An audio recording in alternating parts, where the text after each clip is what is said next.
Majority Leader. Mr. Speaker, I move that we recognize the Speaker of the House, the Honorable Alan Peter Cayetano, to address the body. Ladies and gentlemen, members of the plenary, members of the 18th Congress, the address of the Honorable Speaker Alan Peter Cayetano.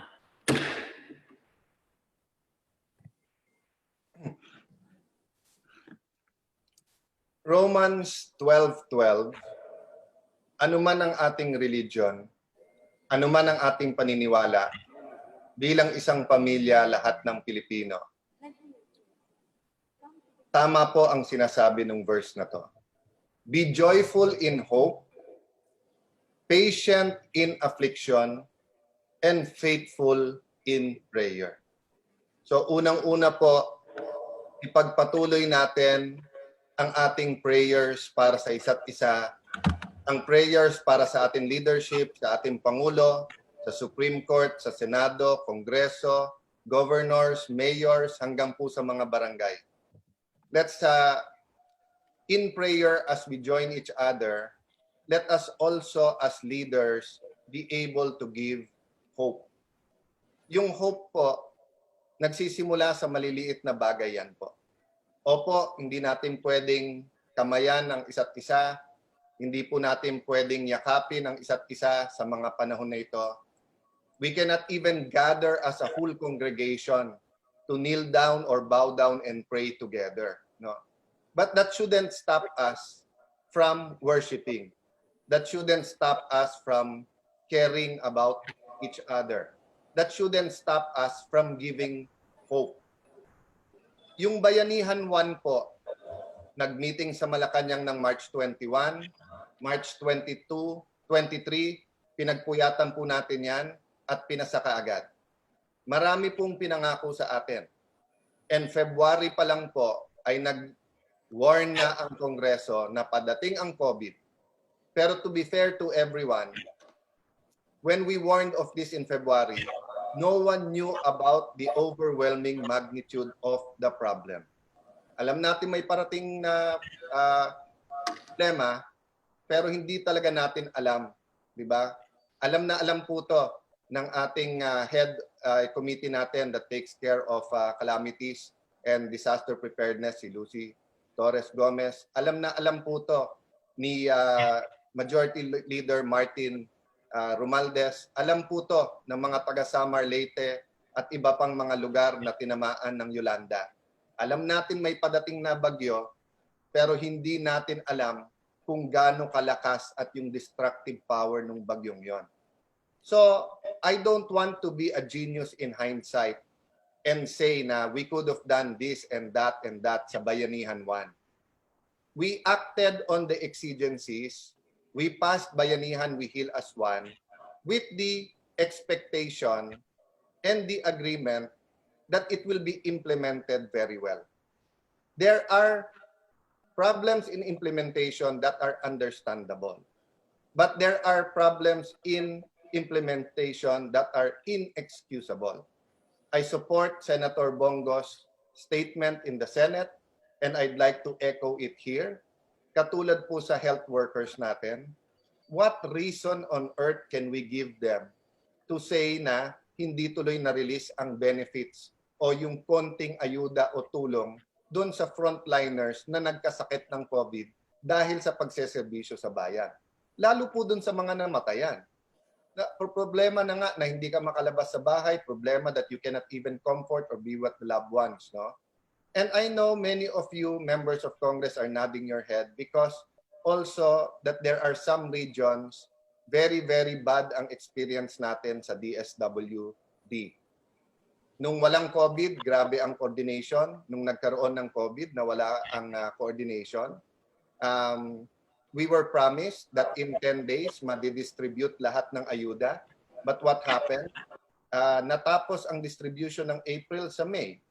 Nilift ang ECQ, naging malabo kung paano yung second wave. Pero nung una, sinabi, kaya 200 billion ang kailangan, 100 billion sa April, 100 billion sa May. Sinabi sa atin, lahat ay bibigyan. Ang question lang, sino, ano, at magkano. So 18 million Filipinos, poor and near poor, will be given the 5 to 8,000, but 6.4 to 6.6 million Filipinos who are in the middle and upper classes will be given a different form of stimulus or ibang uri ng ayuda. That is why nung una, napakalinaw sa guidelines ng IATF at even ng DSWD, bibigyan ng form ang bawat Pilipino para ma-assess natin. Pag nakuha mo yung form, pag nakita ng DSWD, eto hindi to pang SAP, pero eto dapat bigyan ng SSS. Eto, OWA dapat ang magbigay dito. Eto, dapat DOLE ang magbigay dito. Eto, kasama sa order ng presidente to na sweldohan pa, dapat may sweldo to. But somehow, instead of listening to the experienced members of Congress, governors and mayors, DSWD leadership listen to their regional directors na marami ay walang experience sa ganitong magnitude na problema at distribution. But, who of us naman ang meron experience sa ganitong problema? So what happened po? No? Alam po natin na ang mistakes in procedure is like a lie. Once you tell the truth, madaling continue to testify kasi panay truth, panay truth. But once that you tell a lie, you have to keep covering it up. So the original sin of not coming up with a better list and not even filling up the form spiraled into many problems that instead na mabigay ng 10 days at house to house, dumating sa punto na may mga barangay na ayaw nila house to house dahil dinuduraan sila, binabatukan, tinutulak, because bago nila bigyan yung isang bahay, lalampasan nila yung 2-3 bahay. And natural po, sa mga kondisyon na to, nagutom at galit ang mga tao. So I go back to the President's consistency. Those of us who knew the President before he became President, simple lang po sinasabi niya, huwag paintay ng tao, ibigay ang tamang serbisyo. Ganon din naman po ngayon eh. Nung naging presidente siya at wala pang COVID, di ba, sabi niya, huwag pong tatagal ang papeles sa mesa ng public official. Walang corruption dapat. So, yes, ladies and gentlemen, mga kababayan, dear members of Congress, we can talk about DOLE and the OFWs. We can talk about DSWD, yung SAP, or the way, my wife was telling me, Congresswoman Lani was telling me yesterday, 3 buwan bago pwede mong bigyan ng ekstrang ayuda under the AIX guidelines yung mga may sakit para mas maraming papagbigyan. 3 buwan na hindi na binigyan yung mga may dialysis. Kasi hanggang ngayon naman, hindi lahat ng sessions ng dialysis ay covered ng PhilHealth. Although napakarami ng sessions ang covered ng PhilHealth, it's much better than before. But still, kulang pa rin. And ngayon na nagka-COVID, ngayon na pinakakailangan ng mga nagpapadialysis, isasagot daw ng office ng regional director is, ma'am, hanggang 2,000 lang. But bago nagka-COVID, may 10,000. Pero may pera naman. And if I ask every one of you to speak today, whether party list or district members of Congress, meron kayong storya about things like this. Hindi na to umaabot sa mesa ng presidente. So, tama po yung sinabi ni Senator Bongo, mga assistant secretary, mga USEC, tulungan yung secretary nyo. At kayong mga regional director po, sa mga those who took the extra mile, those po who, really showed their leadership during this time, lubusan ang aming pagpapasalamat sa inyo. At mas marami kayo. Pero doon naman po sa inyo, nadadagdagan nyo pa ng bureaucracia, sasabihin nyo, hindi pwedeng kunin yung goods kapag hindi nyo track, ayaw nyong palitan yung supplier nyo na hindi naman makapag-deliver, di ba? We don't need all of this during this time of crisis. We need to work together. So to the different departments, let it make it clear. We are your allies. We are allies with this administration. We will work with you. But let me also make it clear. Do not confuse our kindness with weakness. We will be kind because in times of crisis, nakukuha lahat sa pag-uusap sa tamang communication. Pero kung sasabihin nyo sa amin, masyado naman kasi kayong parokyal o kaya, sir, iniintindi namin buong bayan, hindi namin naintindi si Jose o si Maria. Sino ba yung buong bayan? Yung bang kumatok sa amin na kailangan maglakad mula sa Manila hanggang Bicol? Yung po bang mga construction workers na naiwan dito sa Metro Manila na hindi makauwi at wala na rin pagkain? Yung pong mga farmers na nagugutom na rin, hindi ba sila kasama sa lipunan? At pag kami tumawag at kami nakipag-usap sa inyo, sasabihin nyo, inaasikaso nyo lahat. Lahat means everyone, no? So again, let me make it clear. We are allies and we will continue to work with this administration. Marami po kaming kinahangaan ng mga sekretary. Hindi po lahat ng problema masusolusyonan kaagad, di ba? Transportation is an example. Yes, I join the millions in saying let's come up with a creative solution. But I do also understand that nung ngang walang crisis hindi pwedeng nasisira yung LRT, MRT at mahaba ang linya. Ngayon pa kaya kung sasabihin mo kalahati o 1/3 lang ang pwedeng sumakay, di ba? But there is a limit to the time that we can give excuses. So whether we talk about testing and contact tracing, or we talk about mga OFWs na hindi makauwi, or we talk about health workers na walang PPEs, o kung may PPEs ngayon, kung na-infect pa rin ay walang ayuda galing sa gobyerno para tulungan sila mag-recover, o pamilya man lang nila makareceive ng konti. Or if it is the daily complaints, no, with the agencies that deal with individuals in crisis, no. Nagkaroon kami ng dozens, I think baka umabot pa ng 100 na Zoom hearings, lahat ng committee and led by Martin Romualdez, yung DCC, no? 15 congressman nag-take ng time para pag-usapan ang problema sa Calabarzon or sa Region 4A. Pero yung regional director ni walang oras, regional director ng DSWD, na humarap din at makipag-usap sa mga problema, no? So, it is actions like this that causes problems to all of us. So, going into Bayanihan 2, we commit to the Filipino people and to the President, we will be supportive. But we will follow the President's lead. We will demand accountability. So we will be asking the departments, we will be talking to them, we will be having an accounting, di ba? Emergency nung March 23, so wala nang panahon para pag-usapan lahat. Pero ngayon po, we know better. For example po, we know that there is a statistic that there is 24.6 million Filipinos, 18 million Filipinos poor, near poor, 6.4 or 6.6 million middle and upper class. Pero nung nag-distribute tayo, nakita natin lahat ng klaseng problema.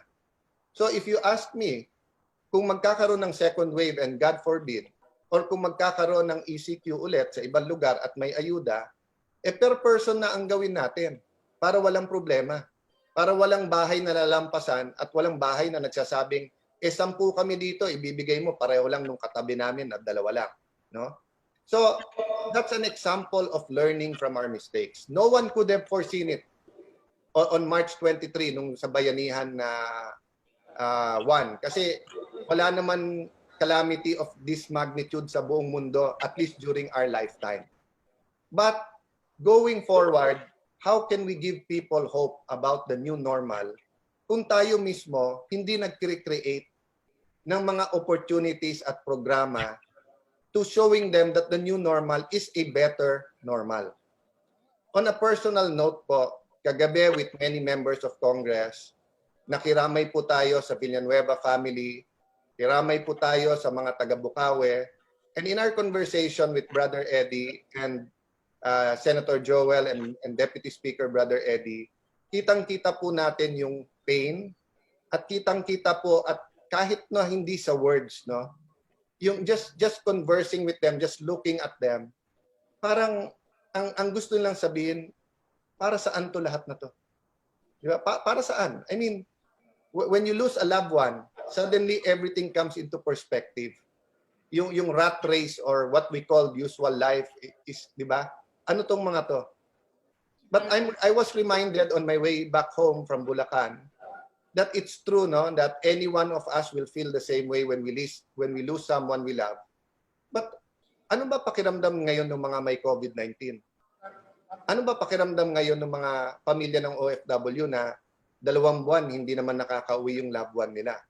Ano pakiramdam ngayon ng isang waiter or isang naggugupit ng buhok sa salon o isang masahista sa isang wellness area o isang nagmamanicure, pag sinabi mong don't worry, may stimulus.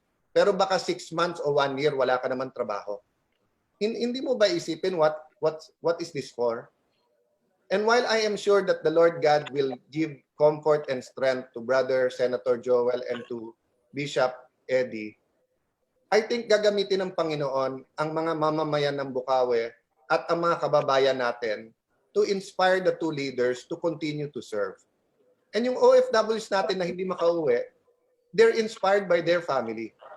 Yung mga waiter na naghihintay pa rin na magbukas yung mga restaurant, yung pong mga manicurista na naghihintay na ang customers nila, kahit na sa bahay lang, ay gusto pa rin mag-ayos ng kanilang sarili, they find strength in looking at their family and telling themselves, we have to have hope that we will have a job so we can provide from them. So ang trabaho natin sa Kongreso, ayusin yung new normal, yung new economy, no? And we've done that. Chairman Joey Salceda, Chairperson Sharon Garin, Congresswoman Stella Kimbo, and all of you, no, who worked hard on the stimulus bill. Deputy Speaker El Reyes, who worked hard on the cures and is working on the Balik Probinsya. Hindi ko man-name kayong lahat, no? Kong Eric Yap, who's been coordinating with all the departments, is in working on how we will have a better 2021 budget. Lahat po kayo na committee chair, Kong Helen ng Health, Congresswoman Janet Garin, di ba? Lahat po kayo na nagtulong-tulong sa ibang aspeto. All of this matters. But we have to set the tone correctly. We have to be proactive. We have to be able to adapt, innovate, and manage. And lastly, hindi natin maiwasan na kahit nakatutok sa COVID, umiikot ang mundo.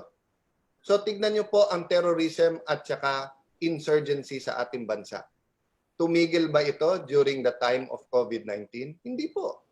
May nag-extort pa rin ng pera. Meron pa rin po nag-threaten na pasasabugin nila yung bus company o mining company o yung tore ng mga telco kung hindi magbibigay. Pinapatay pa rin ang mga sundalo at pulis natin. So, you know, madaling sabihin, pabayaan mo mga pulis na tulungan sa ECQ. Eh, kung may nakawan na nangyayari, kung may patayan na nangyayari, kung may droga na binebenta, ano, payagan muna natin ang droga, ang corruption at crime dahil may COVID-19? So hindi nyo po masisi ang Kongreso that we have to take action on how to deal with terrorism. I agree 100%. Sa lahat po sa inyo na nag-post sa Facebook, nagpa-interview, sinabi nyo po sa inyong mga kaibigan, pamilya, that activism is not terrorism. We agree with you. Okay? Let me make that clear, ha? We agree with you. Ang aktivismo po ay hindi terorismo. We want to promote activism. From the youngest age, we tell our young people, my father built the Compañero y Compañera program's name on saying, di ba? Huwag kayo magpaapi, alamin nyo ang batas. No? So, yung pong activism is essential. Hindi magbabago ang mga dapat baguhin sa ating bansa pag walang aktivismo. Okay? But let me make another thing clear na tama din yung mga nag-post nito. That terrorism is not activism. So in the same way that we should not persecute or go after the activists in the guise that they are terrorists, kayong mga aktivista, do not allow the terrorists to hide within your ranks. Nakita na natin kung ano nangyari sa Marawi. Most of the citizens of Marawi are law-abiding. Many of the people of Marawi were just fighting for the traditional and historic injustices, for the discrimination against mga kababayan nating Muslim. Ang problema po, nasingitan ng ilang terorista na armas at dahas ang gusto. So, doon po sa nagsasabing, Congress, please listen. We listen po. We invited you sa committee hearings. And we will continue to listen. Even ako po, I will be in my office in Congress kahit walang special session. May Zoom meetings kami, more than one every day, 2, 3, depende po sa dami ng kausap. We will listen. Pero ako naman po ay, at kami po mga kongresista, may pakiusap naman sa inyo. Basahin nyo naman yung batas. Hindi nyo pwedeng sabihin, Congress, please listen. Tapos sasagot kami, ayaw nyo naman basahin yung batas. Basahin nyo po yung batas. Bawal po na yung mga nagdi-dissent lang o yung mga nag-o-object lang o nagrarally o nagpapahayag lalong sa gobyerno, bawal po na sila ay turingan na terorista.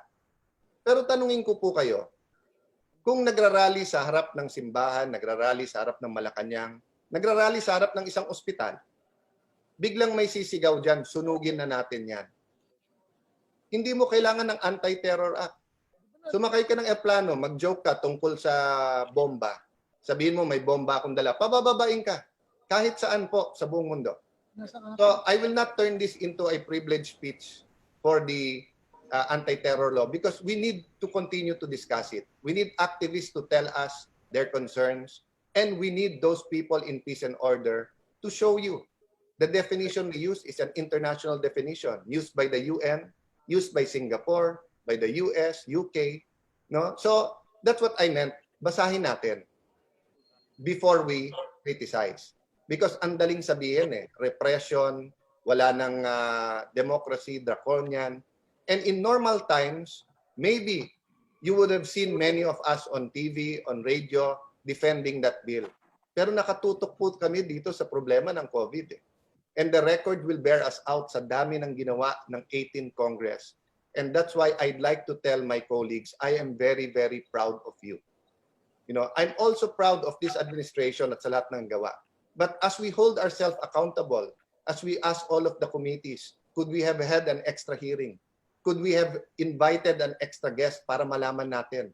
Sa lahat po na nawawalan ng trabaho na malabo makabalik kaagad, event organizers, mga singers, mga musicians, performing artists, mga nasa wellness, mga waiter na kung ang restaurant ay mag-downsize, di ba? Yung pong mga tricycle drivers na hindi pa pinapayagan or kung papayagan man, isang pasahero lang, no? So, we will hold ourselves accountable, but we also expect the executive to be held accountable. Yan po ang check and balance natin. So, Mr. Majority Leader, may I ask that although this is a remarks from the Speaker that is traditional before we go on this break and then come back during the State of the Nation address, I also ask that this speech also be referred to the DCC committee and the House Committee on Good Government so that during the break, we may continue to discuss how to hold people accountable, not for the sake of being accountable, but to give people better services.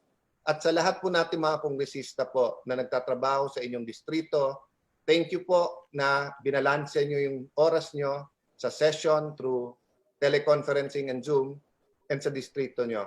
And we hope that during this break, yung pinagsama-sama nating sweldo natin na dinonate and the others that are coming in at yung ibang pondong nire-raise natin ay makatulong din sa inyong mga distrito.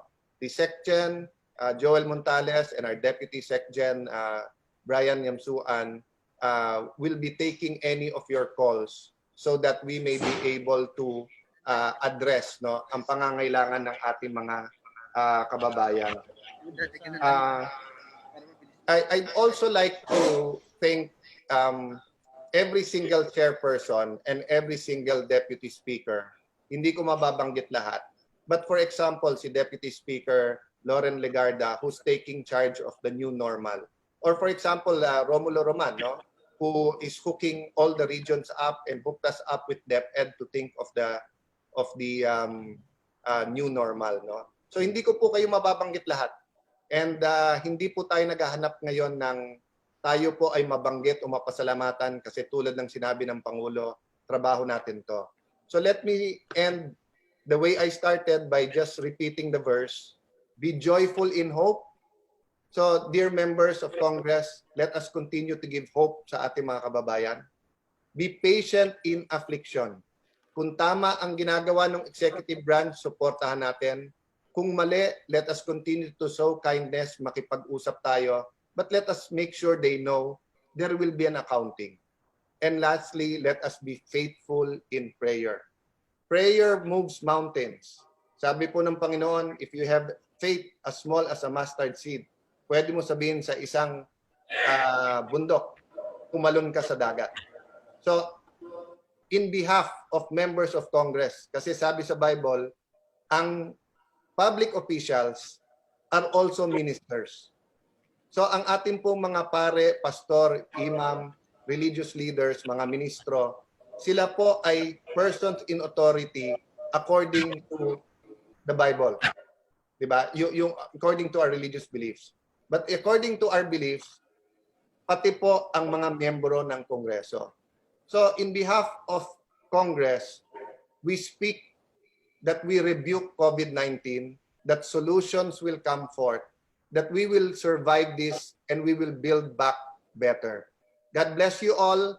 Please be on standby in the next few days for the special session and let's continue to work hard and pray hard. God bless you po at maraming salamat sa inyong lahat.